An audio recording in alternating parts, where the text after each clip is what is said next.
বিয়া হোৱাৰ পৰা তই বৰ ধুনীয়া দেখাজনী হৈ পৰিছ। স্কিনটো একেবাৰে শাইনিং কৰি আছে। গাভৰুতকে এতিয়াহে বেছি ভাল লগা হৈছে। তোন নকৰিব কিয়? তোমালোকৰ দৰে খাব নোপোৱা ঘৰ নহয় নহয় মোৰ শহুৰৰ ঘৰখন। ৰাতিপুৱা শুই উঠিয়ে ড্ৰাই ফ্ৰুট, জুচ, ফল মূল এইবোৰ বস্তু খাওঁ। তোমালোকৰ দৰে সাধাৰণ কাটা বিস্কুট দুখনেদি চাহ নাখাওঁ নহয়।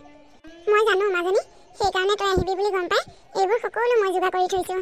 ৰাতিপুৱা শুই উঠিলে ইয়াতো তোক দিম দে মই সেইবোৰ বস্তু। এতিয়া মুখ হাত ধুই ফ্ৰেছ হৈ ল'ব যা, মই তোৰ কাৰণে খোৱা যোগাৰ কৰোঁ। মা, কথা এটা কওঁ, বেয়া নাপাবা। আচলতে তোমালোকৰ ঘৰত আহিবলৈ মনেই নাছিল, কিন্তু কি কৰিম, উপায় নাই। মাৰ ঘৰ যেতিয়া আহিবইতো লাগিব। তোমালোকৰ ঘৰত যে টাইম পাছ কৰিবলগীয়া একো বস্তুৱেই নাই। মোৰ ঘৰলৈ গ'লে দেখিবা নহয়, বাহিৰলৈ ওলালে ভিতৰ সোমাবলৈ মন নাযাব, আৰু ভিতৰ সোমালে বাহিৰলৈ ওলাবলৈ মন নাযাব। মাজনী, কি কৰিমনো, আমি হৈছোঁ দুখীয়া মানুহ।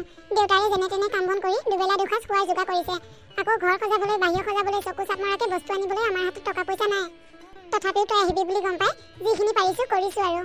যা, তই মুখ হাত ধুই ফ্ৰেছ হৈ লগৈ। মাজনী, তই কিমান সময়ত পালিহি? ভালনে তোৰ? দেউতা, তোমাৰ লগত মই পিছত কথা পাতিম। এতিয়া যোৱাচোন তুমি গাটো ধুই লগৈ। তোমাৰ গাটো ইমান গেলা গেলা গোন্ধাইছে। মোৰ ঘৰত কাম কৰা মানুহকেইটাও গাটো এনেকুৱা নুগোন্ধাই। তোমাৰ গাটো ইমান বেয়া গোন্ধাইছে। থাকিব পৰা নাই দেই গোন্ধত। এই বুলি কৈ জীয়েক ভিতৰলৈ সোমাই গ'ল। এইজনী মোৰ ছোৱালী পূৰ্ণিমা হয়নে? তাইতো আগতে এনেকুৱা নাছিল। যিজনী ছোৱালীয়ে মই অহালৈ বাট চাই থাকে আগতে, এতিয়া তাই মোৰ গা গোন্ধ সহ্য কৰিব নোৱাৰা হ'ল। আগতে মই কামৰ পৰা আহিলে তাই দৌৰি পানী এগিলাচ লৈ আহে। এতিয়া তাই মোক তাই ঘৰৰ কাম কৰা মানুহকেইটাৰ লগত উদাহৰণ দিলে। তাই চকুত এতিয়া মই ইমানেই তললৈ নামি গ'লো নে? দেউতাকক দেউতাক বুলি ভবা নাই। হে ভগৱান, এয়া মই কি শুনিছোঁ বাৰু? এনেকৈয়ে দেউতাকে আগৰ কথাবোৰ মনত পেলাই ইটো সিটো বহুতো কথা চিন্তা কৰি থাকিল। মাজনী, ভাতকেইটা খাই লহি। মা, মই কি মাটিত বহি ভাত খাব লাগিব নেকি? আকৌ আগতে দেখোন আমি মাটিত বহিয়ে ভাত খাওঁ। আমাৰ ঘৰত তই ক'ত ডাইনিং টেবুল দেখিছ? নাই নাই দেই, মই মাটিত বহি ভাত খাব নোৱাৰোঁ। মোৰ এইবোৰ অভ্যাস নাইকিয়া হ'ল। মোৰ ঘৰত মাৰ্বল পাথৰ লগোৱা ডাইনিং টেবুল। তোমালোকৰ ঘৰত মই এনেকৈ মাটিত বহি ভাত খাব নোৱাৰোঁ। মোৰ এনেকুৱা সৰু সুৰা অভ্যাসবোৰ কেতিয়াবাই নাইকিয়া হ'ল। মাজনী, তই যে আগতে পঢ়া টেবুলখন, সেই টেবুলখন আছে নহয়, তোক তাতেই দিম ব'ল। আনা তাতেই খাম দৰকাৰ হ'লে। তথাপিও মই মাটিত বহি ভাত নাখাওঁ। হেৰা, তুমি কথা এটা মন কৰিছানে? ছোৱালীজনীৰ দেখোন স্বভাৱ চৰিত্ৰবোৰ বদলি হৈ গ'ল। মই অহাৰ পৰাই মন কৰি আছোঁ। আচলতে আমাৰ গাতেই ভুল। ইমান ধনী মানুহ ঘৰলৈ তাইক বিয়াই দিব নালাগিছিল। তাইক আমি কিমান কষ্ট কৰি ডাঙৰ দীঘল কৰিলোঁ। যিখিনি মাটি সম্পত্তি আছিল তাকো বিক্ৰী কৰি লৈ সা সম্পত্তি দি ধনী ঘৰলৈ বিয়া দিছোঁ। এতিয়া তাই আমাৰ দুখ বুজি নাপায়। মনলৈ যিটো আহে তাকে কৈ দিয়ে। যোৱা, তুমি ভাতকেইটা তাইক টেবুলতে দি থৈ আহাগৈ। পাৰিলে আকৌ নাখাওঁ বুলিয়ে ক'ব। মাজনী, ৰাতি ভালদৰে টোপনি আহিলনে? মা, তুমিও যে কি কথাবোৰ সোধা আৰু দেই। ক'ত টোপনি আহিব? মোৰ ঘৰত মই খোৱা বিচনাখনৰ দাম 2 লাখ টকা, মেট্ৰেছটোৰ দাম 60,000 টকা, আৰু ৰুমত AC লগোৱা। তোমালোকৰ ঘৰত ভাল ফেন এখন নাই, ভাল বিচনা এখন নাই, তুলিখন ইমান টেমুনা টেমুনি, কেনেকৈ টোপনি আহিব বাৰু? মা, এয়াই মই যি আহিলোঁ, আৰু মই আহিবলগীয়া হ'লে ভাল বিচনা এখন আনি আনিবা। ভাল বিচনা এখন ননালৈকে মোক ইয়াত থাকিবলৈ একদম নামাতিবা। মাজনী, তই আগতে এইখন বিচনাতে শুইছিলি দেখোন, আৰু এইখন বিচনাত তই শুবলৈ নাপালে শান্তিয়ে নাপাওঁ। এতিয়াতো এইখন বিচনাতো টোপনি নহা হ'লনে? মা, সেইবোৰ আগৰ কথা। আগতে শুইছিলোঁ। আগৰ কথা এতিয়া কথা বহুত পাৰ্থক্য আছে। এতিয়া সেইবোৰ দিনৰ কথা মই একেবাৰেই পাহৰি গ'লোঁ। আগতে মই কেনেকুৱা আছিলোঁ, কি আছিল কি নাছিল সেইবোৰ বাদ দিয়া। বৰ্তমানটোক মন কৰা। কি হৈছে মাজনী? তোমাক কিবা কৈ থকা যেন পালোঁ। আৰু কি হ'বলৈ বাকী আছে দেউতা? ইমান বয়স হ'লি তোমাৰ, আজিলৈকে ঘৰখনলৈ ভাল বস্তু এটা আনিব নোৱাৰিলা। এনেকৈ মানুহৰ জনম লোৱাতকৈ নোলোৱাই ভাল। শুনা, তোমালোকক মই এটা কথা কওঁ। মই যিদিনাখন ঘৰলৈ ঘূৰি যাম, সেইদিনাখন কিন্তু মোক ভাল ভাল বস্তু কিছুমান দি খেদাব লাগিব। মোৰ শহু ঘৰৰ মানুহৰ ওচৰত যাতে মই লাজত পৰিবলগীয়া নহয়। ফুটপাথৰ দোকানৰ পৰা নানিবা কিন্তু দেই। শ্বপিং মললৈ যাবা, তাৰ পৰা আনিবা। মা, মই গা ধুই আহোঁগৈ। মোৰ কাৰণে ব্ৰেকফাষ্ট ৰেডি কৰি থোৱা। মোৰ ঘৰত মই উঠিব নাপাওঁতেই কাম কৰা মানুহে মোৰ কাৰণে খোৱা বস্তু ডাইনিং টেবুলত যোগাৰ কৰি থয়। দেউতাকৰ চকুত চকু পানী দেখি মাকে সহ্য কৰিব নোৱাৰিলে। হেৰি, আপুনি কিয় কান্দিবলগীয়া হ'ল? ৰঞ্জিতা, মই কি ভুল কৰিছিলোঁ বাৰু? কি ভুলৰ কাৰণে মই এনেকুৱা শাস্তি পাইছোঁ? মোৰ ছোৱালীৰ মুখত আজি মই ইমান ডাঙৰ ডাঙৰ কথা শুনিবলগীয়া হৈছে। আপুনি দুখ নকৰিব, এইবোৰ আমাৰ কপালতে লিখা হৈ আছে। মই যেনেকৈ সহ্য কৰিছোঁ আপুনিও সহ্য কৰিব লাগিব। মই কামলৈ যাওঁ দিয়া, দেৰি হৈছে। দেউতাকে কান্দি কান্দি কামলৈ বুলি ওলাই গ'ল। দেউতাক ওলাই যোৱালৈহে বাট চাই আছিলোঁ। এনেকৈ নহ'ব। এইক ইয়াৰ শিক্ষা দিবই লাগিব। যেন কুকুৰ তেন টাঙন, বলীয়া কুকুৰ 3 টাঙন। অতীতক পাহৰি যোৱা উলিয়াই দিম আজি। মা, মই তোমাক জুচ এগিলাচ আনিবলৈ কোৱা নাছিলোঁ জানো? তোৰ ঘৰখনৰ দৰে আমাৰ ঘৰখন ইমান ধনী নহয়। এইটো পানী বটল, পানী খাই ল। আমি ৰাতিপুৱা জুচ নাখাওঁ, পানীহে খাওঁ। মা, তুমি এইবোৰ কি কথা কৈছা? মই ৰাতিপুৱা পানী নাখাওঁ, জুচহে খাওঁ। খাওঁ যদি নিজে লগৈ যা। মা, তুমি এইবোৰ কি কথা কৈছা? মোৰ ঘৰত মোক কামলাবোৰে আনি দিয়ে। মই ইয়াত কি নিজে লৈ খাম নেকি? তুমি যে বিৰাট জমনি কৰা আৰু দেই। মাজনী, তই সৰুৰে পৰা দেখিছ মই নিজেই এইখন ঘৰত কাম কৰোঁ। তই আমাৰ ঘৰত কামলা দেখিছ নেকি?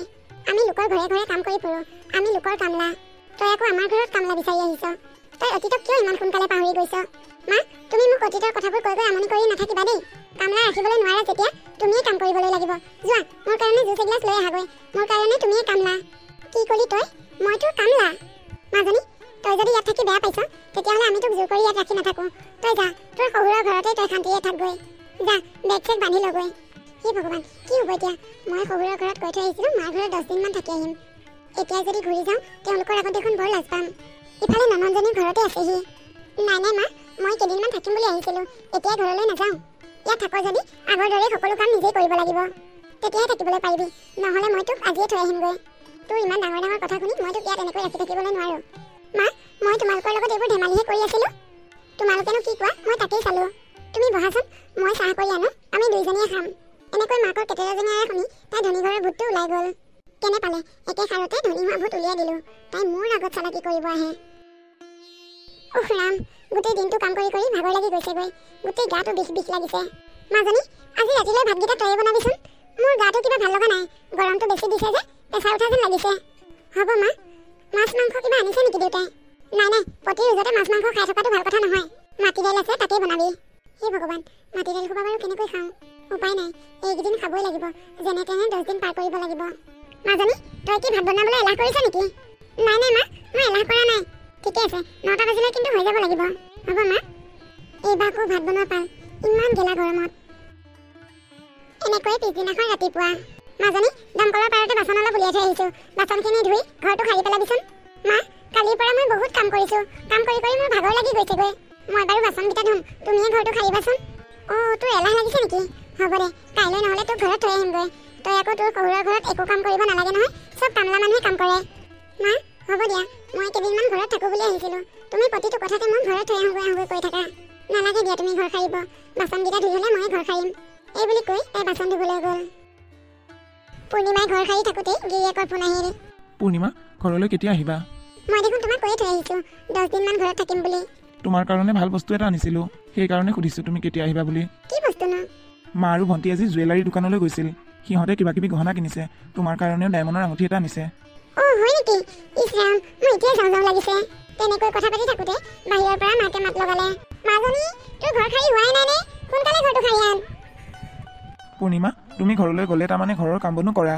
দিয়া দিয়া, সোনকালে কাম কৰি লোৱা। মই ফোন কৰি ডিষ্টাৰ্বে কৰিলোঁ হ'বলা। এনেকৈ পূৰ্ণিমাই গিৰিয়েকৰ লগত কথা পাতি থাকোঁতে আনফালে শাহুৱেকে শুনা পালে। বাবা, বোৱাৰীয়ে কি ঘৰত কাম কৰে নেকি?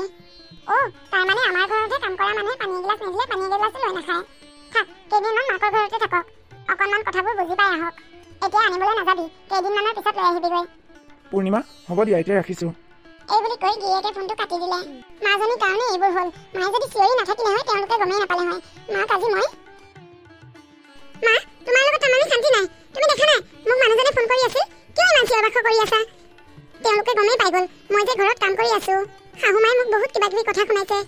অঁ, শুনাবই। কি শুনাইছে সেইটো মই ভালদৰে জানো। তুমি জানা? কেনেকৈ জানিলা? সেইটো কথা আৰু মোক কোনোবাই ক'ব লাগে নেকি? সেইবিলাক কথা নিজেই জানো। তই যে শহুৰৰ ঘৰত পানী এগিলাচো নিজে লৈ নাখাওঁ, কাম কৰা মানুহে নিদিলে। এতিয়া ইয়াত কাম কৰা বুলি শুনিছে, তেওঁলোকেতো কিবা কিবি শুনাবই। শুন মাজনী, মই এটা তোক কথা বুজাই দিওঁ। ইচ্ছা কৰা হ'লে তোৰ শহুৰৰ ঘৰৰ মানুহে বহুত ধনী মানুহ ঘৰৰ ছোৱালী বিয়া পাতিব পাৰিলে হয়। তেওঁলোক বহুত ধনী মানুহ। তেওঁলোকে তেনেকুৱা কৰা নাই। তেওঁলোকে এজনী সাধাৰণ ঘৰৰ ছোৱালী বিয়া পাতিছে, যাতে তেওঁলোকৰ কাম বনত অকণমান সহায় হয়। তেওঁলোকৰ দুখ সুখবোৰ অলপ বুজি পায়।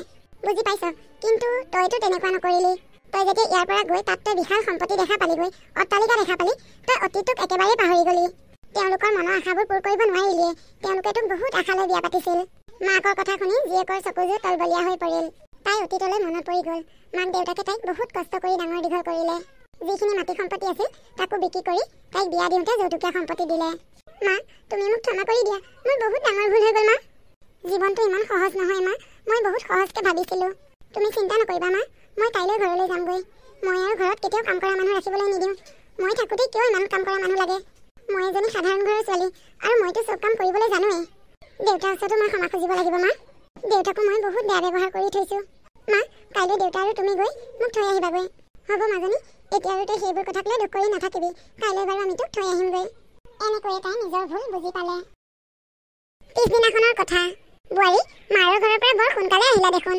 কাম কৰি কৰি আমনি লাগি গ'ল নেকি? মা, আপুনি তেনেকৈ কৈ মোক আৰু লাজ নিদিব। বিয়াৰ পিছত আপোনালোকৰ ঘৰখন সোমাই মোৰ একেবাৰে চকু থিয় হৈ গ'ল। ইমান ডাঙৰ ঘৰ, ইমানবোৰ বস্তু, মই নিজকে বহুত ভাগ্যশালী বুলি ভাবিলোঁ। ইমানবোৰ কাম কৰা মানুহ দেখিলোঁ, ভাবিছোঁ ইয়াত কাম নকৰিলেও চলি যাব। সেইকাৰণে মই পানী এগিলাচো লৈ নাখাওঁ। মা, মোক ক্ষমা কৰি দিব। আজিৰ পৰা আৰু মই কেতিয়াও তেনেকুৱা নকৰোঁ। মা, আপুনি আজিৰ পৰা কাম কৰা মানুহবোৰক আহিবলৈ দিব নালাগে। মই ঘৰৰ সকলোবোৰ কাম চম্ভালি ল'ব পাৰিম। মোৰ সৰুৰে পৰা কাম কৰা অভ্যাস আছে নহয়। বোৱাৰী, তুমি যে কথাটো বুজি পাইছা, এয়াই আমাৰ কাৰণে বহুত ডাঙৰ কথা। তুমি আমাৰ ঘৰৰ সকলো কাম কৰিব নালাগে, কাম কৰা মানুহেই কাম কৰিব। মুঠতে কেতিয়াবা আমাৰ কিবা অসুবিধা হ'লে তুমি আমাক অকণমান চকু দিলেই হ'ব। তুমি কথাবোৰ বুজি পোৱাৰ বাবে বহুত ভাল লাগিছে।